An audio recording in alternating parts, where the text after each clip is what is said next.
일을 하면서 독특한 일들이 좀 있었을까요? 스토리라든지. 제가 신입일 때 제 눈에 엄청 신기했거든요. 신입 직원들이나 특별한 일이 없는 직원들은 뭐 9시에서 9시 반 사이에 이제 출근들을 많이 했는데 MMM이라는 게 있었어요. 먼데이 모닝 미팅이라는 게 있었는데 이 자리에 참석하시는 분들은 뭐 팀장 이상이나 뭐 디렉터 이상이셨는데 이분들은 이미 8시부터 출근해가지고 이제 밑에 직원들이 출근하면 이미 미팅 끝나고 야 커피 드시는 거의 그 수준이었거든요.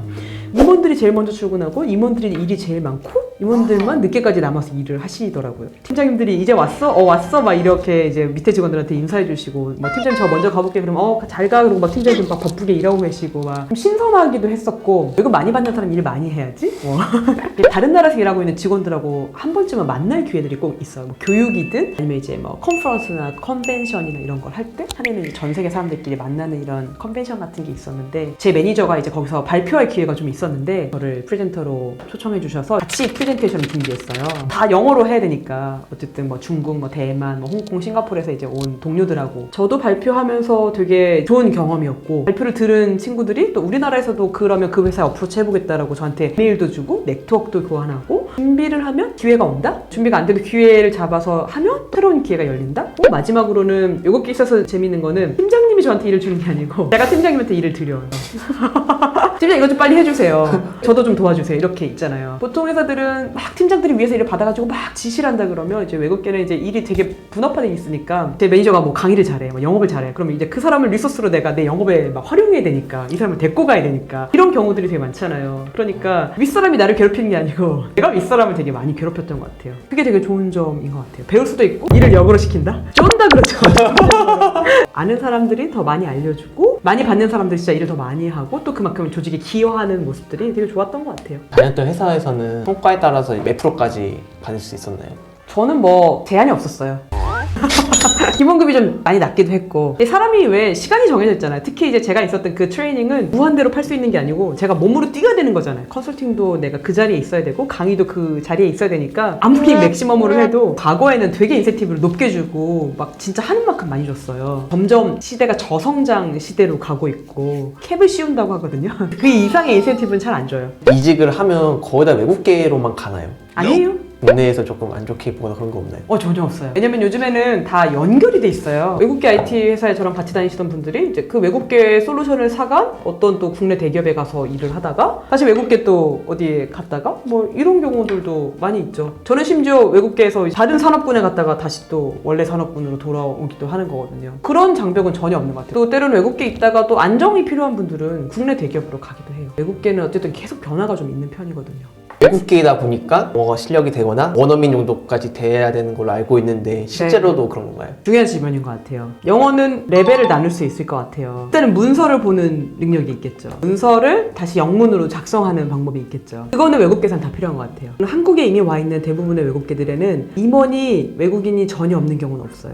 보고를 많이 안 거쳐요, 외국계는. 그렇다 보니 내가 쓴 게 그냥 바로 CEO나 임원한테 가거든요. 그러면 누가 번역을 대신해 주지는 않으니까 문서 작성하는 능력, 그리고 내가 실제 그런 영문 머터리얼들이 있고 해석하고 이해하는 능력들은 기본적으로 필요합니다. 그 다음은 이제 비즈니스 커뮤니케이션을 하느냐의 문제인데 그건 직무마다 진짜 큰 차이가 있어요. 어떤 직무는 영어를 진짜 플루언트하게 잘 해야 되는 경우도 있는 것 같아요. 예를 들면 이제 인사팀이다. 본사랑 좀 소통하는 일들이 많고 인사팀은 또 CEO하고 소통하는 일들이 많고 HR 하시는 분들은 영어를 잘 하시는 것 같아요. 영어를 잘한다는 거는 뭐 네이티브까지 가진 않더라도 자기의 의사표현을 이제 할 수 있는 정도까지는 가야 되는 것 같아요. 고객이 한국 사람이고 내가 만나는 사람 주로 한국 사람들인 경우에는 뭐 영어까지 잘할 필요는 없겠죠. 다만 영어를 잘하면 기회는 훨씬 많아요.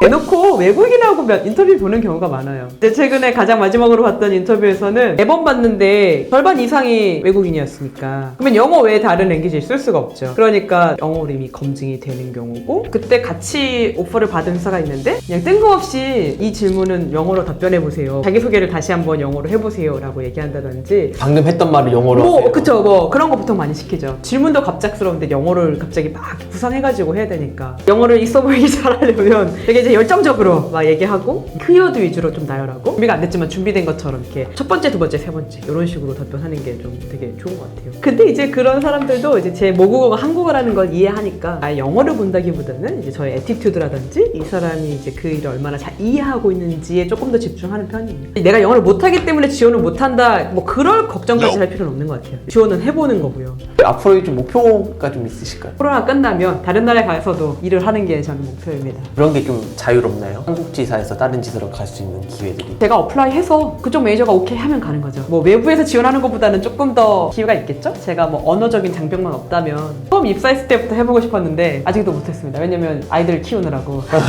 어느 때가 되면 그것도 길이 열리지 않을까라고 목표를 버리지 않고 있습니다. 신입으로 외국계 가고 싶다면 필드에 나가라고 말하고 싶어요. 앉아있기보다는 어딘가에 가서 뭔가를 해서 레주메 한 장을 한 줄을 더 적어라. 그게 첫 번째인 것 같고 두 번째는 진짜 자신 있게 자신을 어필해야 돼요. 겸손한 것과 자기 어필이 부족한 건 좀 다른 것 같아요. 겸손하지만 내가 어떤 사람이고 뭘 잘할 수 있고 내가 이게 왜 하고 싶고 얼마나 관심이 있는지를 열의 있게 얘기해야 돼요. 세 번째로는 탁월해져야 된다고 생각해요. 그러니까 탁월하지 않은 사람은 국내 기업이든 외국계든 살아남기 어렵고 거기에 좀 머물러 있겠죠. 내가 전문가인가? 전문가가 되기 위해서 노력하고 있는가? 그런 질문을 해보면 좋을 것 같아요. 전문가가 된다면 어디서든 내 커리어 안에서 내 길을 찾아갈 수 있고 기꺼이 이제 자기의 시간을 들여서 뭔가 공부를 하는 거겠죠. 얼마나 플러스 알파로 스스로를 만들어 가느냐는 조금의 차이에서 결정되는 것 같아요. 좋은 말씀 해주셔서 너무 감사드리고요. 이름을 소개해서 소개를 안 했어요. 네, 영어 이름은 크리스타라고 합니다. 도와주신 크리스탄 박수를 한번. 네, 감사합니다. 화이팅!